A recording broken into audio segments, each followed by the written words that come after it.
budget started 60, 70 years ago. When we started, got unpacked. And you're absolutely right.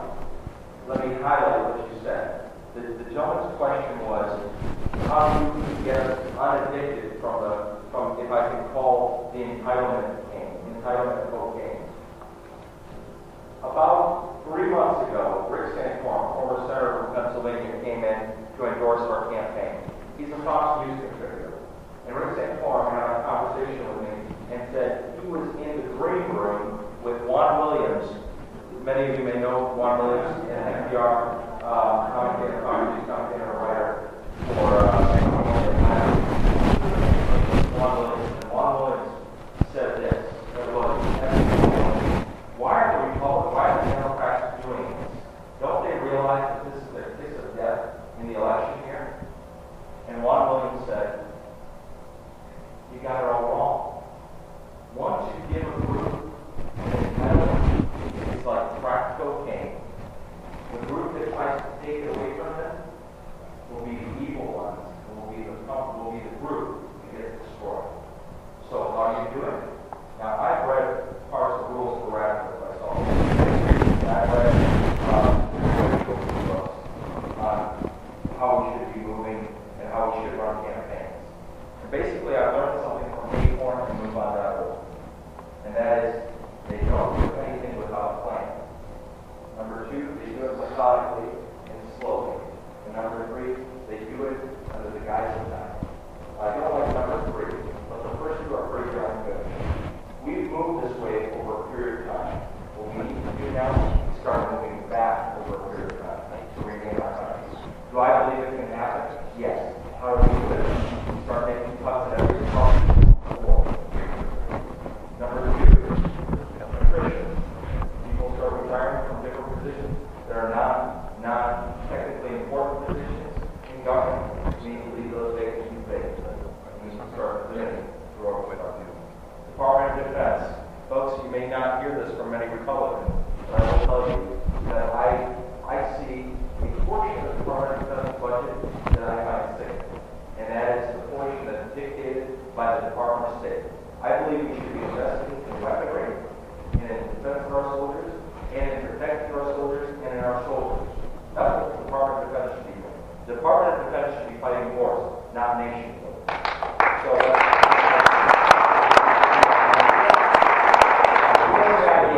United States Agency for International Development, keeping on dictatorships all over the world. In Kenya, I'll point one portion of Kenya, if I can. It's kind of age appropriate, I hope. Do you know that USAID last year, through a program called PEPFAR, Presidential Executive Program for AIDS Relief, under Bush it was $15 billion in Africa, now it's $20 billion under Obama. We are actually spending $493 million on condoms in the country of Kenya alone. $493 million on condoms in Kenya. Sounds like a $500 toilet seat. So the point is that we have expenditures that we're making, and the USAID needs to be eliminated. Now, lastly, Department of Energy. We need to trim them back and make them our cleanest and best fuel. I'm not sure if many of you will support this, but our cleanest and best energy source is nuclear. If France can do it, relying on more than 80% of their fuel coming from nuclear, we should be able to do it. Clean. And lastly, Department of Education. I call for the total elimination of Department of Education.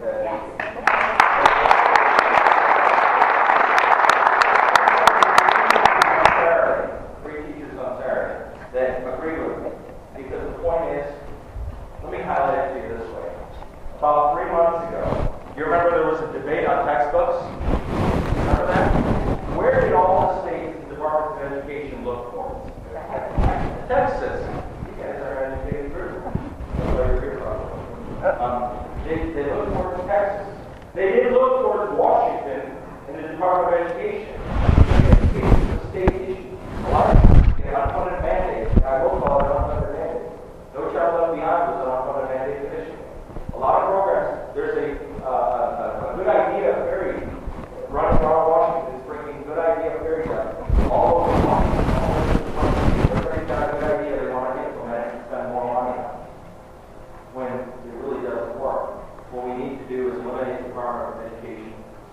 pay down deficits, start paying down the debt. Once you do that, you will pass.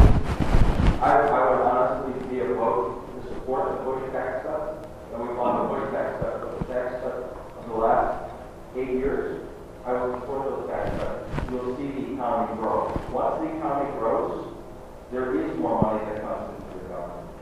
There are more people that are being hired. Right now, believe it or not, the money that's coming into the government, majority of the money that's coming into the government is being borrowed. Our economy is not growing at the rate that it could. Once the economy grows, you start lowering government and start slowly abiding by attrition. You can then start weaning certain things off over a period of time and paying for them as well, like Medicare, Social Security. That will tell you this much. Anyone on Social Security here? You haven't seen a COLA in about a year, right? But the Congress did get a pay raise. Our military pay raises were 1.9%. Is that about right, Tony? You know, 1.9%. But yet the pay raises in Congress were over 4.5%. So, a couple more questions because I think we're getting close on time, and then I'll be more than happy to take any questions outside. Because I hear it's colder outside than it is here. Years ago, years ago, I belonged to ARC, you know. ARP. Yeah. Years ago, it's an organization. Sold out. ARP sold out, and it's the biggest organization in any year.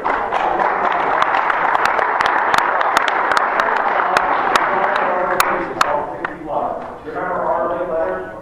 Our letter used to be a token of a group called 60 Plus. I think our letter passed away about 3 months ago, 4 months ago. MMA, so about 3 months ago.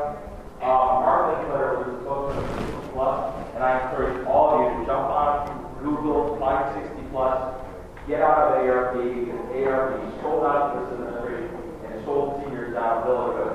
Because let me tell you, by the way, if you're a senior, this year, you're going to be bought off too. If you're a senior, you're going to be bought off too, and let me tell you how.